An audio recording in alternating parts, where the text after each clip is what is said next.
नमस्कार साथियों, प्रस्तुत है मुंशी प्रेमचंद जी द्वारा लिखित कहानी शूद्रा। माँ और बेटी एक झोपड़ी में गांव के उस सिरे पर रहती थीं। बेटी बाग से पत्तियां बटोर लाती, माँ भार झोंकती। यही उनकी जीविका थी। दो सेर अनाज मिल जाता था, खाकर पर रहती थी। माता विधवा थी, बेटी कुंवारी, घर में और कोई आदमी न था। माँ का नाम गंगा था, बेटी का गौरा। गंगा को कई साल से यह चिंता लगी हुई थी कि कहीं गौरा की सगाई हो जाए, लेकिन कहीं बात पक्की न होती थी। अपने पति के मर जाने के बाद गंगा ने कोई दूसरा घर न किया था, न कोई दूसरा धंधा ही करती थी। इससे लोगों को संदेह हो गया था कि आखिर इसका गुजर कैसे होता है। और लोग तो छाती फाड़ फाड़ कर काम करते हैं, फिर भी पेट भर अन्न मयस्सर नहीं होता। यह स्त्री कोई धंधा नहीं करती, फिर भी माँ बेटी आराम से रहती हैं। किसी के सामने हाथ नहीं फैलाती। इसमें कुछ न कुछ रहस्य अवश्य है। धीरे धीरे यह संदेह और भी दृढ़ हो गया और अब तक जीवित था। बिरादरी में कोई गौरा से सगाई करने पर राजी न होता था। शूद्रों की बिरादरी बहुत छोटी होती है, 10-5 कोस से अधिक उसका क्षेत्र नहीं होता। इसीलिए एक दूसरे के गुण दोष किसी से छिपे नहीं रहते, उन पर पर्दा ही डाला जा सकता है। इस भ्रांति को शांत करने के लिए माँ ने बेटी के साथ कई तीर्थ यात्राएं की। उड़ीसा तक हो आई, लेकिन संदेह न मिटा। गौरा युवती थी, सुंदरी थी, पर उसे किसी ने कुएं पर या खेतों में हंसते बोलते नहीं देखा। उसकी निगाह कभी ऊपर उठती ही न थी, लेकिन ये बातें भी संदेह को और पुष्ट करती थीं। अवश्य कोई न कोई रहस्य है। कोई युवती इतनी सती नहीं हो सकती। कुछ गुपचुप की बात अवश्य है। यूं ही दिन गुजरते जाते थे। बुढ़िया दिनों दिन चिंता से घुल रही थी। उधर सुंदरी की मुख छवि दिनों दिन निहरती जाती थी। कली खिलकर फूल हो रही थी। एक दिन एक परदेशी गांव से होकर निकला। 10-12 कोस से आ रहा था। नौकरी की खोज में कलकत्ता जा रहा था। रात हो गई। किसी कहार का घर पूछता हुआ गंगा के घर आया। गंगा ने उसका खूब आदर सत्कार किया। उसके लिए गेहूं का आटा लाई, घर से बर्तन निकाल कर दिए। कहार ने पकाया, खाया, लेटा, बातें होने लगीं। सगाई की चर्चा छिड़ गई। कहार जवान था, गौरा पर निगाह पड़ी, उसका रंग ढंग देखा। उसकी सजल छवि आंखों में खुभ गई। सगाई करने पर राजी हो गया। लौटकर घर चला गया। 2-4 गहने अपनी बहन के यहाँ से लाया। गांव के बजाज ने कपड़े उधार दे दिए। 2-4 भाईबंदों के साथ सगाई करने आ पहुंचा। सगाई हो गई। यही रहने लगा। गंगा बेटी और दामाद को आंखों से दूर न कर सकती थी, परंतु 5 दिनों में मंगरू के कानों में इधर उधर की बातें पड़ने लगीं। सिर्फ बिरादरी ही के नहीं, अन्य जाति वाले भी उनके कान भरने लगे। ये बातें सुन सुनकर मंगरू पछताता था कि नाहक यहाँ फंसा, पर गौरा को छोड़ने का ख्याल कर उसका दिल कांप उठता था। 1 महीने के बाद मंगरू अपनी बहन के गहने लौटाने गया। खाने के समय उसका बहनोई उसके साथ भोजन करने न बैठा। मंगरू को कुछ संदेह हुआ। बहनोई से बोला, तुम क्यों नहीं आते? बहनोई ने कहा, तुम खा लो, मैं फिर खा लूंगा। मंगरू, बात क्या है? तुम खाने क्यों नहीं उठते? बहनोई, जब तक पंचायत न होगी, मैं तुम्हारे साथ कैसे खा सकता हूँ? तुम्हारे लिए बिरादरी भी नहीं छोड़ दूंगा। किसी से पूछा न गाछा, जाकर एक हरजाई से सगाई कर ली। मंगरू चौके पर उठाया, मिर्जई पहनी और ससुराल चला आया। बहन खड़ी रोती रह गई। उसी रात को वो किसी से कुछ कहे सुने बगैर गौरा को छोड़कर कहीं चला गया। गौरा नींद में मग्न थी। उसे क्या खबर थी कि वो रत्न, जो मैंने इतनी तपस्या के बाद पाया है, मुझे सदा के लिए छोड़े चला जा रहा है। कई साल बीत गए, मंगरू का कुछ पता न चला। कोई पत्र तक न आया, पर गौरा बहुत प्रसन्न थी। वो मांग में सेंदूर डालती, रंग बिरंग के कपड़े पहनती और अधरों पर मिस्सी के धड़े जमाती। मंगरू भजनों की एक पुरानी किताब छोड़ गया था। उसे कभी कभी पढ़ती और गाती। मंगरू ने उसे हिंदी सिखा दी थी। टटोल टटोल कर भजन पढ़ लेती थी। पहले वह अकेली बैठी रहती। गांव की और स्त्रियों के साथ बोलते चालते उसे शर्म आती थी। उसके पास वो वस्तु न थी जिस पर दूसरी स्त्रियां गर्व करती थीं। सभी अपने अपने पति की चर्चा करती। गौरा का पति कहाँ था? वो किसकी बातें करती? अब उसके भी पति था। अब वो अन्य स्त्रियों के साथ इस विषय पर बातचीत करने की अधिकारिणी थी। वो भी मंगरू की चर्चा करती। मंगरू कितना स्नेहशील है, कितना सज्जन, कितना वीर। पति चर्चा से उसे कभी तृप्ति ही न होती थी। स्त्रियां, मंगरू तुम्हें छोड़कर क्यों चले गए? गौरी कहती, क्या करते? मर्द कभी ससुराल में पड़ा रहता है। देश परदेश में निकलकर 4 पैसे कमाना ही तो मर्दों का काम है, नहीं तो मान मर्यादा का निर्वाह कैसे हो? जब कोई पूछता, चिट्ठी पत्री क्यों नहीं भेजते, तो हंसकर कहती, अपना पता ठिकाना बताने में डरते हैं। जानते हैं न, गौरा आकर सिर पर सवार हो जाएगी। सच कहती हूँ, उनका पता ठिकाना मालूम हो जाए तो यह मुझसे एक दिन भी न रहा जाए। वो बहुत अच्छा करते हैं कि मेरे पास चिट्ठी पत्री नहीं भेजते। बेचारे परदेश में कहाँ घर गृहस्थी संभालते फिरेंगे। एक दिन किसी सहेली ने कहा, हम न मानेंगे, तुझसे जरूर मंगरू से झगड़ा हो गया है, नहीं तो बिना कुछ कहे सुने क्यों चले जाते। गौरा ने हंसकर कहा, बहन, अपने देवता से भी कोई झगड़ा करता है? वो मेरे मालिक हैं, भला मैं उनसे झगड़ा करूंगी? जिस दिन झगड़े की नौबत आएगी, कहीं डूब मरूंगी। मुझसे कहकर जाने पाते, मैं उनके पैरों से लिपट न जाती। एक दिन कलकत्ता से एक आदमी आकर गंगा के घर ठहरा। पास ही के किसी गांव में अपना घर बताया। कलकत्ता में वो मंगरू के पड़ोस ही में रहता था। मंगरू ने उससे गौरा को अपने साथ लाने को कहा था। 2 साड़ियां और राह खर्च के लिए रुपए भी भेजे थे। गौरा फूली न समाई, बूढ़े ब्राह्मण के साथ चलने को तैयार हो गई। चलते वक्त वो गांव की सब औरतों से गले मिली। गंगा उसे स्टेशन तक पहुंचाने गई। सब कहते थे, बेचारी लड़की के भाग जग गए, नहीं तो यहाँ कुड़ कुड़ कर मर जाती। रास्ते भर गौरा सोचती, न जाने वो कैसे हो गए होंगे। अब तो मूछें अच्छी तरह निकल आई होंगी। परदेश में आदमी सुख से रहता है। देर भर आई होगी, बाबू साहब हो गए होंगे। मैं पहले 2-3 दिन उनसे बोलूंगी नहीं, फिर पूछूंगी, तुम मुझे छोड़कर क्यों चले गए? अगर किसी ने मेरे बारे में कुछ बुरा भला कहा ही था, तो तुमने उसका विश्वास क्यों कर लिया? तुम अपनी आंखों से न देखकर दूसरों के कहने पर क्यों गए? मैं भली हूँ या बुरी हूँ तो तुम्हारी। तुमने मुझे इतने दिनों रुलाया क्यों? तुम्हारे बारे में अगर इसी तरह कोई मुझसे कहता, तो क्या मैं तुमको छोड़ देती? जब तुमने मेरी बाह पकड़ ली, तो तुम मेरे हो गए। फिर तुम में लाख ऐब हो।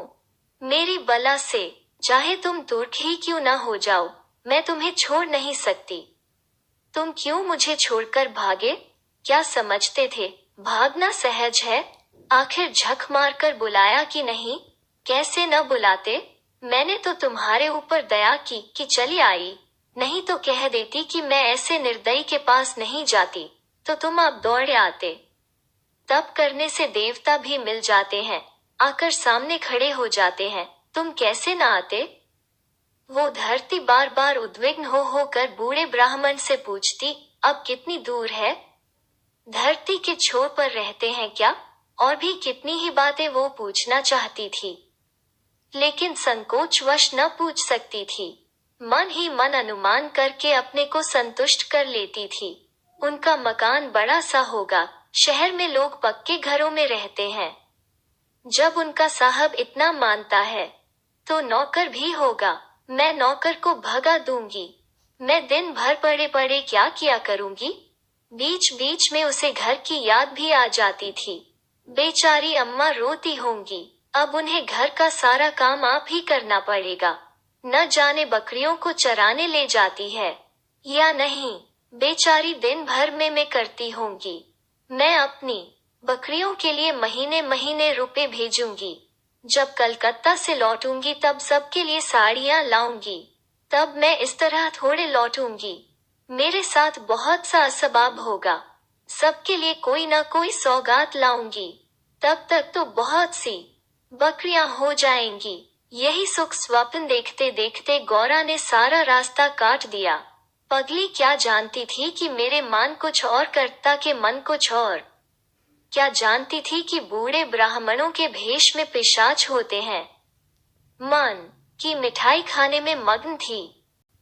तीसरे दिन गाड़ी कलकत्ता पहुंची। गौरा की छाती धड़ धड़ करने लगी। वो यहीं कहीं खड़े होंगे, अब आते ही होंगे। यह सोचकर उसने घूंघट निकाल लिया और संभल बैठी, मगर मंगरू वहां न दिखाई दिया। बूढ़ा ब्राह्मण बोला, मंगरू तो यहाँ नहीं दिखाई देता। मैं चारों ओर छान आया, शायद किसी काम में लग गया होगा, आने की छुट्टी न मिली होगी। मालूम भी तो न था कि हम लोग किसी गाड़ी से आ रहे हैं। उनकी राह क्यों देखें, चलो डेरे पर चलें। दोनों गाड़ी पर बैठकर चले। गौरा कभी तांगे पर सवार न हुई थी। उसे गर्व हो रहा था कि कितने ही बाबू लोग पैदल जा रहे हैं। मैं तांगे पर बैठी हूँ। एक क्षण में गाड़ी मंगरू के डेरे पर पहुंच गई। एक विशाल भवन था, आहता साफ सुथरा। सायाबान में फूलों के गमले रखे हुए थे।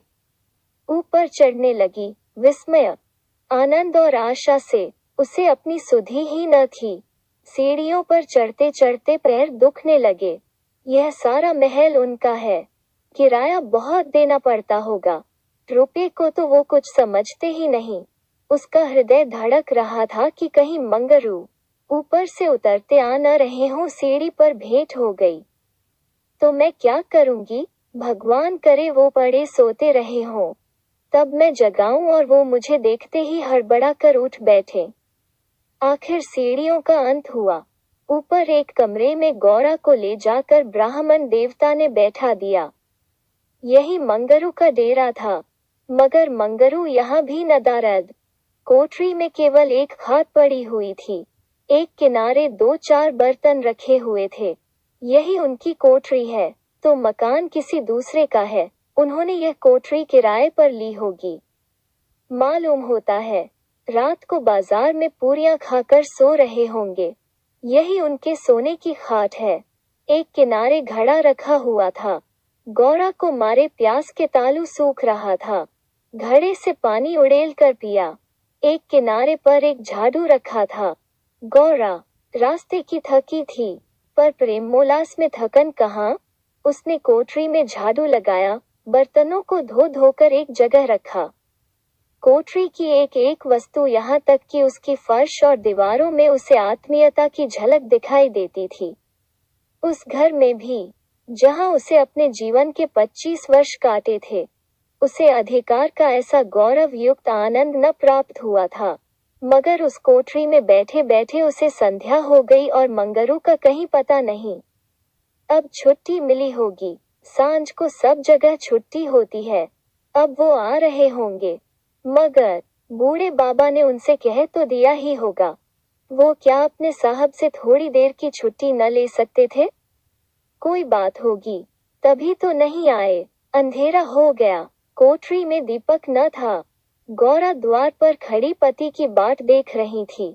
जाने पर बहुत से आदमियों के चढ़ते उतरने की आहट मिलती थी। बार बार गौरा को मालूम होता था कि वो आ रहे हैं, पर इधर कोई नहीं आता था। 9 बजे बूढ़े बाबा आए। गौरी ने समझा मंगरू है। झटपट कोठरी के बाहर निकल आई। देखा तो ब्राह्मण। बोली, वो कहाँ रह गए। बूढ़ा, उनकी तो यहाँ से बदली हो गई। दफ्तर में गया था तो मालूम हुआ कि वो अपने साहब के साथ यहाँ से कोई 8 दिन की राह पर चले गए। उन्होंने साहब से बहुत हाथ पैर जोड़े कि मुझे 10 दिन की मोहलत दे दीजिए, लेकिन साहब ने एक न मानी। मंगरू यहाँ लोगों से कह गए हैं कि घर के लोग आए तो मेरे पास भेज देना। अपना पता दे गए हैं। कल मैं तुम्हें यहाँ से जहाज पर बैठा दूंगा। उस जहाज पर हमारे देश के और भी बहुत से होंगे, इसलिए मार्ग में कोई कष्ट न होगा। गौरा ने पूछा, कै दिन में जहाज पहुंचेगा? बूढ़ा, 8-10 दिन से कम न लगेंगे, मगर घबराने की कोई बात नहीं। तुम्हें किसी बात की तकलीफ न होगी। अब तक गौरा को अपने गांव लौटने की आशा थी। कभी न कभी वो अपने पति को वहां अवश्य खींच ले जाएगी। लेकिन जहाज पर बैठकर उसे ऐसा मालूम हुआ कि अब फिर माता को न देखूंगी, फिर गांव के दर्शन न होंगे। देश से सदा के लिए नाता टूट रहा है। देर तक घाट पर खड़ी रोती रही। जहाज और समुद्र देखकर उसे भय हो रहा था।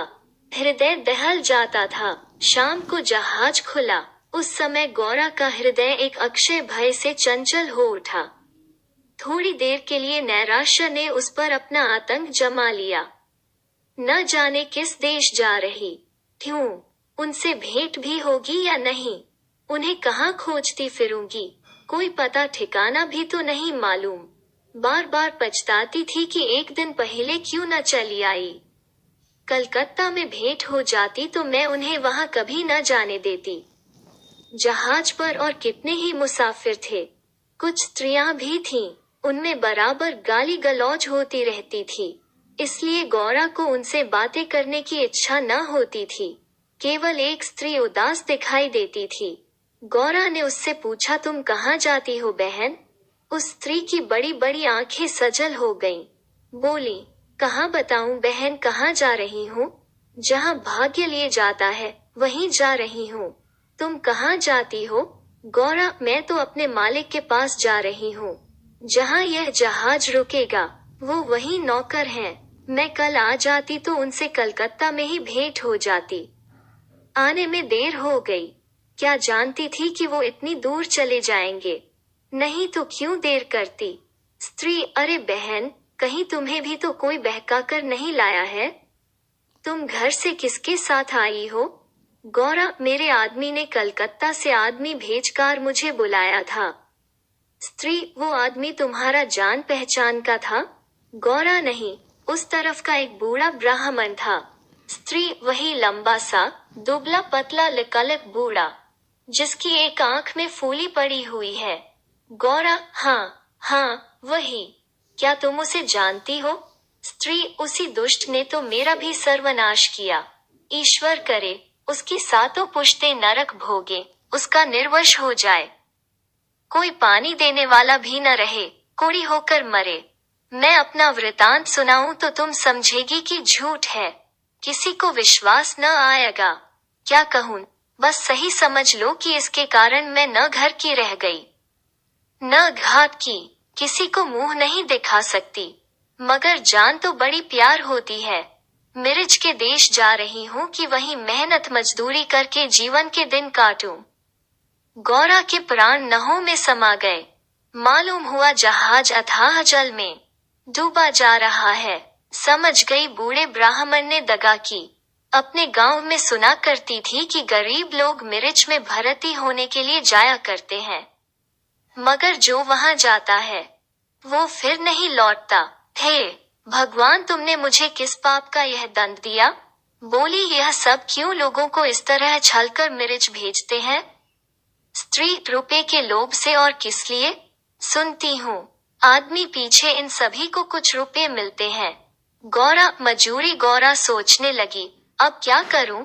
ये आशा नौक जिस पर बैठी हुई वो चली जा रही थी, टूट गई थी और अब समुद्र की लहरों के सिवा उसकी रक्षा करने वाला कोई न था। जिस आधार पर उसने अपना जीवन भवन बनाया था वो जलमग्न हो गया। अब उसके लिए जल के सिवा और कहाँ आश्रय है? उसकी अपनी माता की, अपने घर की, अपने गांव की, सहेलियों की याद आती और ऐसी घोर मर्म वेदना होने लगी मानो कोई सर्प अंतस्थल में बैठा हुआ बार बार डस रहा हो। भगवान, अगर मुझे यही यातना देनी थी तो तुमने जन्म ही क्यों दिया था? तुम्हें दुखिया पर दया नहीं आती? जो पिसे हुए हैं उन्हीं को पीसते हो। करुण स्वर से बोली, तो अब क्या करना होगा बहन? स्त्री, यह तो वहां पहुंचकर मालूम होगा। अगर मजूरी ही करनी पड़ी तो कोई बात नहीं, लेकिन अगर किसी ने कुदृष्टि से देखा तो मैंने निश्चय कर लिया है कि या तो उसी के प्राण ले लूंगी या अपने प्राण दे दूंगी। यह कहते कहते उसे अपना वृतांत सुनाने की वो उत्कट इच्छा हुई, जो दुखियों को हुआ करती है। बोली, मैं बड़े घर की बेटी और उससे भी बड़े घर की बहू हूँ, पर अभागिनी। विवाह के तीसरे ही साल पतिदेव का देहांत हो गया। चित्त की कुछ ऐसी दशा हो गई कि नित्य मालूम होता कि वो मुझे बुला रहे हैं। पहले तो आंख झपकते ही उनकी मूर्ति सामने आ जाती थी, लेकिन फिर तो यह दशा हो गई कि जागृत दशा में भी रह रहकर उनके दर्शन होने लगे। बस यही जान पड़ता था कि वो साक्षात खड़े बुला रहे हैं। किसी से शर्म के मारे कहती न थी, पर मन में यह शंका होती थी कि जब उनका देहावसान हो गया है तो वो मुझे दिखाई कैसे देते हैं। मैं इसे भ्रांति समझकर चित्त को शांत न कर सकती। मन कहता था, जो वस्तु प्रत्यक्ष दिखाई देती है वो मिल क्यों नहीं सकती? केवल वो ज्ञान चाहिए। साधु महात्माओं के सिवा ज्ञान और कौन दे सकता है? मेरा तो अब भी विश्वास है कि अभी ऐसी क्रियाएं हैं जिनसे हम मरे हुए प्राणियों से बातचीत कर सकते हैं, उनको स्थूल रूप में देख सकते हैं। महात्माओं की खोज में रहने लगी। मेरे यहाँ अक्सर साधु संत आते थे, उनसे एकांत में इस विषय में बातें किया करती थी, पर वे लोग सदुपदेश देकर मुझे टाल देते थे। मुझे सदुपदेशों की जरूरत न थी। मैं वैधव्य धर्म खूब जानती थी। मैं तो वो ज्ञान चाहती थी जो जीवन और मरण के बीच का पर्दा उठा दे। 3 साल तक मैं इसी खेल में लगी रही। 2 महीने होते हैं, वही बूढ़ा ब्राह्मण सन्यासी बना हुआ मेरे यहाँ जा पहुंचा। मैंने इससे वही भिक्षा मांगी। इस धूर्त ने कुछ ऐसा मायाजाल फैलाया कि मैं आंखें रहते हुए भी फंस गई। अब सोचती हूँ तो अपने ऊपर आश्चर्य होता है कि मुझे उसकी बातों पर इतना विश्वास क्यों हुआ। मैं पति दर्शन के लिए सब कुछ झेलने को, सब कुछ करने को तैयार थी। इसने रात को अपने पास बुलाया। मैं घर वालों से पड़ोसन के घर जाने का बहाना करके इसके पास गई। एक पीपल से इसकी धुएं जल रही थी। उस विमल चांदनी में यह जटाधारी ज्ञान और योग का देवता सा मालूम होता था। मैं आकर धुएं के पास खड़ी हो गई। उस समय यदि बाबाजी मुझे आग में कूद पड़ने की आज्ञा देते तो मैं तुरंत कूद पड़ती। इसने मुझे बड़े प्रेम से बैठाया और मेरे सिर पर हाथ रखकर न जाने क्या कर दिया कि मैं बेसुध हो गई। फिर मुझे कुछ नहीं मालूम कि मैं कहाँ गई, क्या हुआ। जब मुझे होश आया तो मैं रेल पर सवार थी। जी में आया कि चिल्लाऊं, पर यह सोचकर कि अब गाड़ी रुक भी गई और मैं उतर भी पड़ी तो घर में घुसने न पाऊंगी, मैं चुपचाप बैठी रह गई। मैं परमात्मा की दृष्टि से निर्दोष थी, पर संसार की दृष्टि में कलंकित हो चुकी थी। रात को किसी युवती का घर से निकल जाना कलंकित करने के लिए काफी था। जब मुझे मालूम हो गया कि सब मुझे टापू में भेज रहे हैं तो मैंने जरा भी आपत्ति नहीं की। मेरे लिए अब सारा संसार एक सा है। जिसका संसार में कोई न हो, उसके लिए देश परदेश दोनों बराबर है। हाँ, यह पक्का निश्चय कर चुकी हूँ कि मरते दम तक अपने सत की रक्षा करूंगी। विधि के हाथ में मृत्यु से बढ़कर कोई यातना नहीं। विधवा के लिए मृत्यु का क्या भय, उसका तो जीना और मरना दोनों बराबर हैं। बल्कि मर जाने से जीवन की विपत्तियों का तो अंत हो जाएगा। गौरा ने सोचा, इस स्त्री में कितना धैर्य और साहस है। फिर मैं क्यों इतनी कातर और निराश हो रही हूँ? जब जीवन की अभिलाषाओं का अंत हो गया तो जीवन के अंत का क्या डर? बोली, बहन, हम और तुम एक जगह रहेंगी। मुझे तो अब तुम्हारा ही भरोसा है। स्त्री ने कहा, भगवान का भरोसा रखो और मरने से मत डरो। सघन अंधकार छाया हुआ था। ऊपर काला आकाश था, नीचे काला जल। गौरा आकाश की ओर ताक रही थी, उसकी संगिनी जल की ओर। उसके सामने आकाश के कुसुम थे, इसके चारों ओर अनंत अखंड अपार अंधकार था। जहाज से उतरते ही एक आदमी ने यात्रियों के नाम लिखने शुरू किए। इसका पहनावा तो अंग्रेजी था, पर बातचीत से हिंदुस्तानी मालूम होता था। गौरा सिर झुकाए अपनी संगिनी के पीछे खड़ी थी। उस आदमी की आवाज सुनकर वो चौंक पड़ी। उसने दबी आंखों से उसको और देखा। उसके समस्त शरीर में सनसनी दौड़ गई। क्या स्वप्न तो नहीं देख रही हूँ? आंखों पर विश्वास न आया। फिर उस पर निगाह डाली। उसकी छाती वेग से धड़कने लगी, पैर थर थर कांपने लगे। ऐसा मालूम होने लगा मानो चारों ओर जल ही जल है और उसमें बही जा रही हूँ। उसने अपनी संगिनी का हाथ पकड़ लिया, नहीं तो जमीन में गिर पड़ती। उसके सम्मुख वही पुरुष खड़ा था जो उसका प्राणधार था और जिससे इस जीवन में भेंट होने की उसे लेश मात्र भी आशा न थी। यह मंगरू था, इसमें जरा भी संदेह न था। हाँ, उसकी सूरत बदल गई थी। यौवन काल का वो कांतिमय साहस, सदैव छवि नाम को भी न थी। बाल खिचड़ी हो गए थे, गाल पिचके हुए, लाल आंखों से कुवासना और कठोरता झलक रही थी। पर था वो मंगरू। गौरा के जी में प्रबल इच्छा हुई कि स्वामी के पैरों से लिप जाऊं। चिल्लाने का जी चाहा, पर संकोच ने मन को रोका। बूढ़े ब्राह्मण ने बहुत ठीक कहा था। स्वामी ने अवश्य मुझे बुलाया था और आने से पहले यहाँ चले आए। उसने अपनी संगिनी के कान में कहा, बहन, तुम उस ब्राह्मण को व्यर्थ ही बुरा कह रही थीं। यही तो वो है जो यात्रियों के नाम लिख रहे हैं।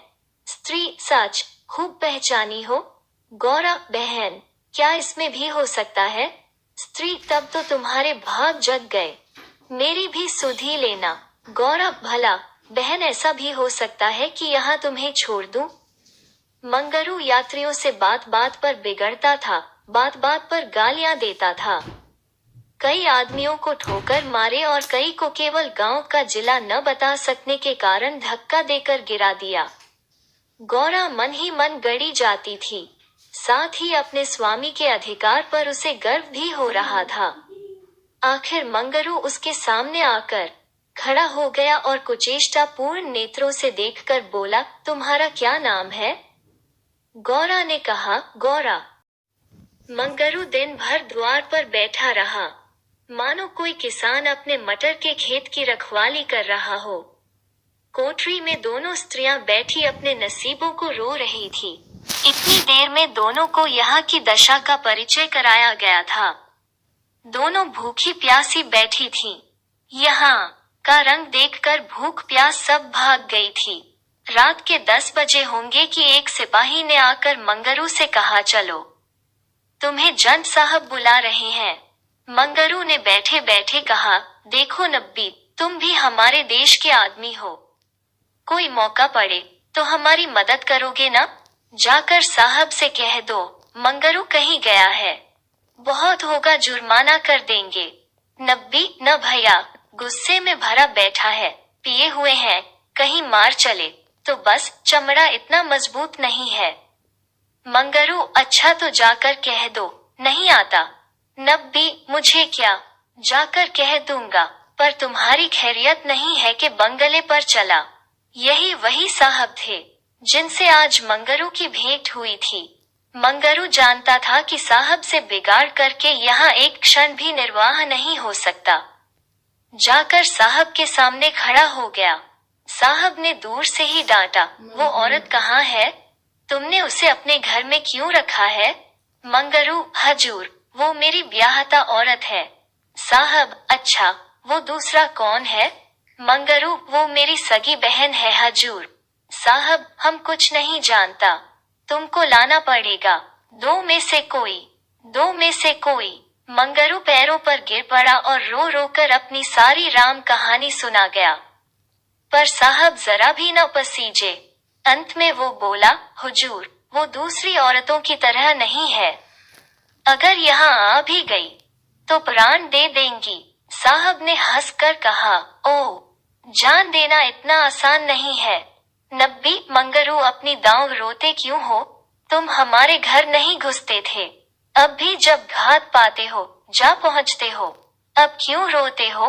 एजेंट, ओ, यह बदमाश है, अभी जाकर लाओ, नहीं तो हम तुमको हंटरों से पीटेगा। मंगरू, हुजूर जितना चाहे पीट लें, मगर मुझसे यह काम करने को न कहें जो मैं जीते जी नहीं कर सकता। एजेंट, हम 100 हंटर मारेगा।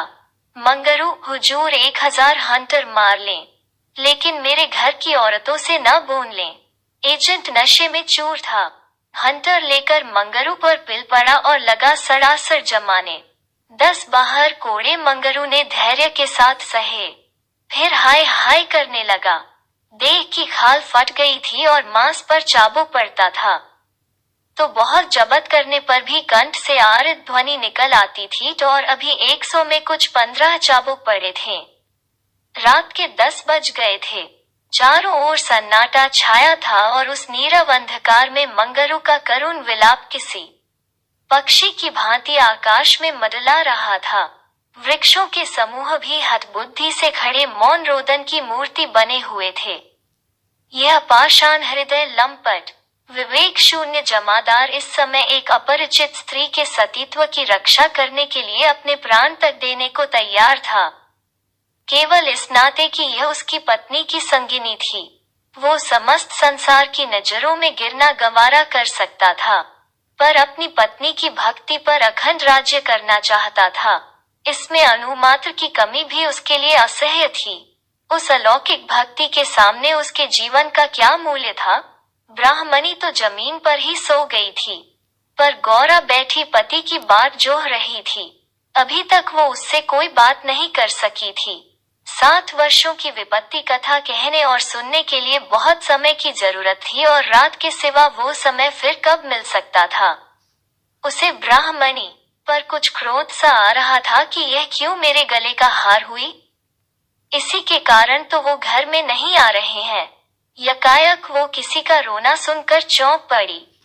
इतनी रात गए कौन दू ख का मारा रो रहा है। अवश्य कोई कहीं मर गया है। वो उठकर द्वार पर आई और यह अनुमान करके कि मंगरू यहाँ बैठा हुआ है, बोली, वो कौन रो रहा है? जरा देखो तो। लेकिन जब कोई जवाब न मिला तो वो स्वयं कान लगाकर सुनने लगी। सहसा उसका कलेजा धक से हो गया। तो ये उन्हीं की आवाज है। अब आवाज साफ सुनाई दे रही थी। मंगरू की आवाज थी। वो द्वार के बाहर निकल आई। उसके सामने एक गोली के एम्पे पर एजेंट का बंगला था। उसी तरफ से आवाज आ रही थी, कोई उन्हें मार रहा है।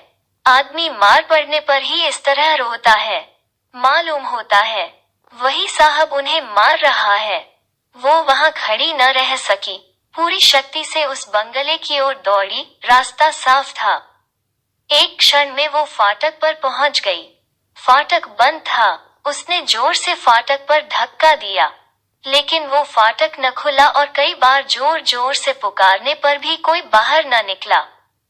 तो वो फाटक के जंगलों पर पैर रखकर भीतर कूद पड़ी और उस पार जाते ही उसने एक रोमांचकारी दृश्य देखा। मंगरू नंगे बदन बरामदे में खड़ा था और एक अंग्रेज उसे हंटरों से मार रहा था। गौरा की आंखों के सामने अंधेरा छा गया।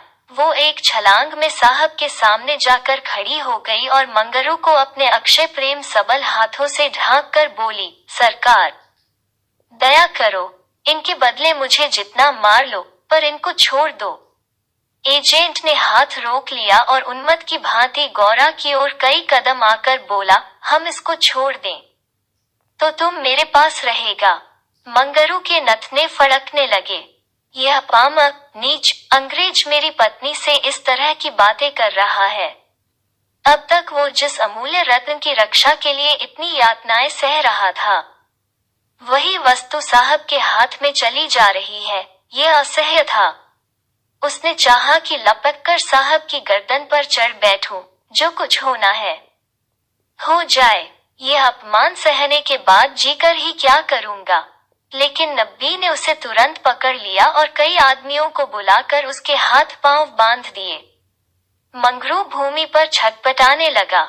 गौरा रोती हुई साहब के पैरों पर गिर पड़ी और बोली, हुजूर, इन्हें छोड़ दें, मुझ पर दया करें। एजेंट, तुम हमारे पास रहेगा।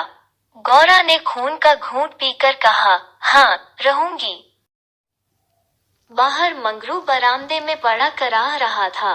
उसकी देह में सूजन थी और घावों में जलन, सारे अंग जकड़ गए थे। हिलने की भी शक्ति न थी। हवा घावों में शर के समान चुभती थी, लेकिन यह व्यथा वो सह न सकता था। असह्य यह था कि साहब गौरा के साथ इसी घर में विहार कर रहा है और मैं कुछ नहीं कर सकता। उसे अपनी पीड़ा भूल सी गई थी। कान लगाए सुन रहा था कि उनकी बातों की भनक कान में पड़ जाए तो देखूं क्या बातें हो रही हैं। गौरा अवश्य चिल्लाकर भागेगी और साहब उसके पीछे दौड़ेगा। अगर मुझसे उठा जाता तो उस वक्त बच्चा को खोदकर गाड़ ही देता, लेकिन बड़ी देर हो गई। न तो गौरा चिल्लाई, न बंगले से निकलकर भागी। वो उस सजे सजाए कमरे में साहब के साथ बैठी सोच रही थी, क्या इसमें तनिक भी दया नहीं है? मंगरू का पीड़ा क्रंदन सुन सुनकर उसके हृदय के टुकड़े हुए जाते थे। क्या इसके अपने भाई बंद, माँ बहन नहीं है? माता यहाँ होती तो उसे इतना अत्याचार न करने देती। मेरी अम्मा लड़कों पर कितना बिगड़ती थी। जब वो किसी को पेड़ पर ढेले चलाते देखती थी। पेड़ में भी प्राण होते हैं। क्या इसकी माता इसे एक आदमी के प्राण लेते देखकर भी इसे मना न करती? साहब शराब पी रहा था और गौरा गोश्त काटने का छुरा हाथ में लिए खेल रही थी। सहसा गौरा की निगाह एक चित्र की ओर गई। उसमें एक माता बैठी हुई थी। गौरा ने पूछा, साहब यह किसकी तस्वीर है? साहब ने शराब का गिलास मेज पर रखकर कहा, ओ, यह हमारे खुदा की माँ मरियम है। गौरा, बड़ी अच्छी तस्वीर है। क्यों साहब, तुम्हारी माँ जीती है ना? साहब, वो मर गया। जब हम यहाँ आया तो वो बीमार हो गया। हम उसको देख भी नहीं सका। साहब के मुखमंडल पर करुणा की झलक दिखाई दी। गौरा बोली, तब तो उन्हें बड़ा दुख हुआ होगा। तुम्हें अपनी माता का प्यार नहीं था? वो रो रो कर मर गई और तुम देखने भी नहीं गए, तभी तुम्हारा दिल कड़ा है। साहब, नहीं नहीं, हम अपनी माता को बहुत चाहता था। वैसी औरत दुनिया में ना होगी। हमारा बाप हमको बहुत छोटा सा छोड़कर मर गया था।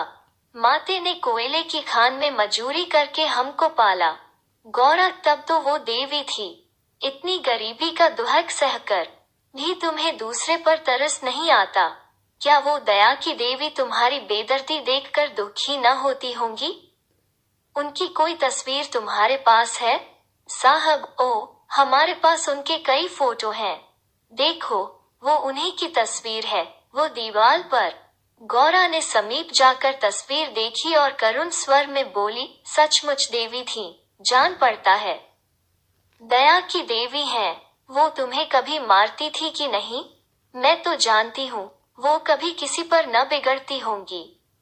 बिल्कुल दया की मूर्ति है। साहब, ओ, मामा हमको कभी नहीं मारता था। वो बहुत गरीब था, पर अपने कमाई में कुछ न कुछ जरूर खैरात करता था। किसी बेबाप के बाग को देखकर उसकी आंखों में आंसू भर आता था। वो बहुत ही दयावान था। गौरा ने तिरस्कार के स्वर में कहा, और उसी देवी के पुत्र होकर तुम इतने निर्दयी हो। क्या वो होती तो तुम्हें किसी को इस तरह हथियारों की भांति मारने देती? वो स्वर्ग में रो रही होंगी। स्वर्ग नरक तो तुम्हारे यहाँ भी होगा। ऐसी देवी के पुत्र कैसे हो गए? गौरा को यह बातें कहते हुए जरा भी भय न होता था। उसने अपने मन में एक दृढ़ संकल्प कर लिया था और अब उसे किसी प्रकार का भय न था।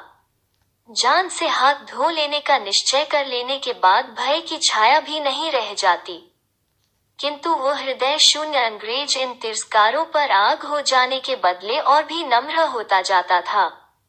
गौरा मानवी भावों से कितनी ही अनभिज्ञ हो, पर इतना जानती थी कि अपनी जननी के लिए प्रत्येक हृदय में, चाहे वो साधु का हो या कसाई का, आदर और प्रेम का एक कोना सुरक्षित रहता है। ऐसा भी कोई अभागा प्राणी है जिसे मातृ स्नेह की स्मृति थोड़ी देर के लिए रुला न देती हो, उसके हृदय के कोमल भाव को जगा न देती हो? साहब की आंखें दबा गई थीं। सिर झुकाए बैठा रहा। गौरा ने फिर उसी ध्वनि में कहा, तुमने उनकी सारी तपस्या धूल में मिला दी। जिस देवी ने मर मर कर तुम्हारा पालन किया, उसी को मरने के पीछे इतना कष्ट दे रहे हो? क्या इसीलिए माता अपने पुत्र को अपना रक्त पिला पिला कर पालती है? अगर वो बोल सकती तो क्या चुप बैठी रहती? तुम्हारे हाथ पकड़ सकती तो ना पकड़ती?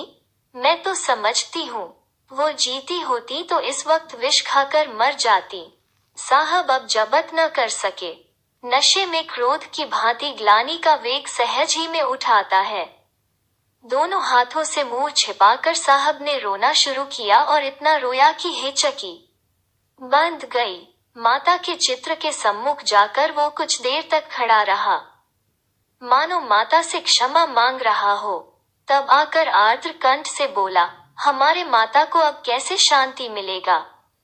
हाय हाय, हमारे सबब से उसको स्वर्ग में भी सुख नहीं मिला। हम कितना अभागा है। गौरा, अभी जरा देर में तुम्हारा मन बदल जाएगा और फिर तुम दूसरों पर अत्याचार करने लगोगे। साहब, नहीं नहीं, अब हम मामा को कभी दुहक नहीं देगा। हम अभी मंगरू को अस्पताल भेजता है। रात ही को मंगरू अस्पताल पहुंचा दिया गया। एजेंट खुद उसको पहुंचाने आया। गौरा भी उसके साथ थी। मंगरू को ज्वर हो आया था, बेहोश पड़ा हुआ था। मंगरू ने 3 दिन आंखें न खोली और गौरा तीनों दिन उसके पास बैठी रही। एक क्षण के लिए भी वहां से न हटी। एजेंट भी कई बार हाल चाल पूछने आ जाता और हर मर्तबा गौरा से क्षमा मांगता। चौथे दिन मंगरू ने आंखें खोली तो देखा गौरा सामने बैठी हुई है। गौरा उसे आंखें खोलते देखकर पास आ खड़ी हुई और बोली, अब कैसा जी है? मंगरू ने कहा, तुम यहाँ कब आई? गौरा, मैं तो तुम्हारे साथ ही यहाँ आई थी, तब से यही हूँ। मंगरू, साहब के बंगले में क्या जगह नहीं है? गौरा, अगर बंगले की चाह होती तो 7 समुद्र पार तुम्हारे पास क्यों आती? मंगरू, आकर कौन सा सुख दे दिया है? तुम्हें यही करना था तो मुझे मर क्यों न जाने दिया? गौरा ने झुंझलक कर कहा, तुम इस तरह की बातें मुझसे न करो। ऐसी बातों से मेरी देह में आग लग जाती है। मंगरू ने मुंह फेर लिया, मानो उसे गौरा की बात पर विश्वास नहीं आया।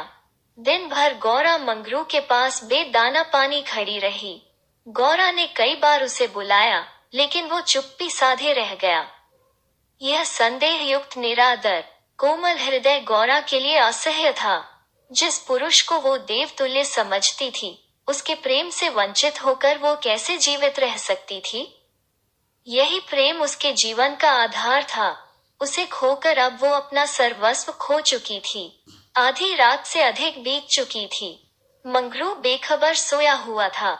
शायद वो कोई स्वप्न देख रहा था। गौरा ने उसके चरणों पर सिर रखा और अस्पताल से निकली। मंगरू ने उसका परित्याग कर दिया था।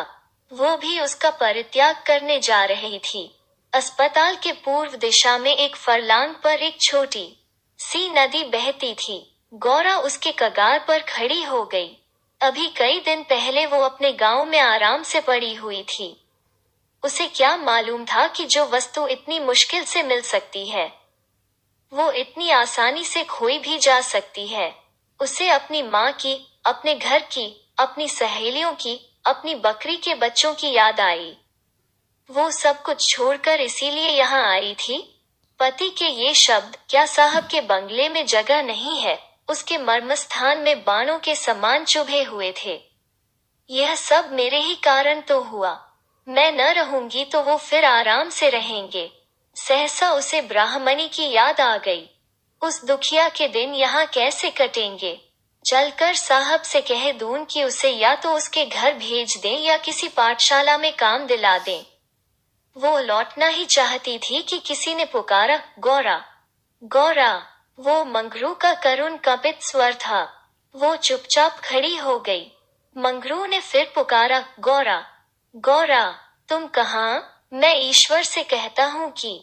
गौरा ने और कुछ न सुना। वो धम से नदी में कूद पड़ी। बिना अपने जीवन का अंत किए वो स्वामी की विपत्ति का अंत न कर सकती थी। धमाके की आवाज सुनते ही मंगरू भी नदी में कूदा। वो अच्छा तैराक था, मगर कई बार गोते मारने पर भी गौरा का कहीं पता न चला। प्रातःकाल दोनों लाशें साथ साथ नदी में तैर रही थीं। जीवन यात्रा में उन्हें वो चिरसंग कभी न मिला था। स्वर्ग यात्रा में दोनों साथ साथ जा रहे थे।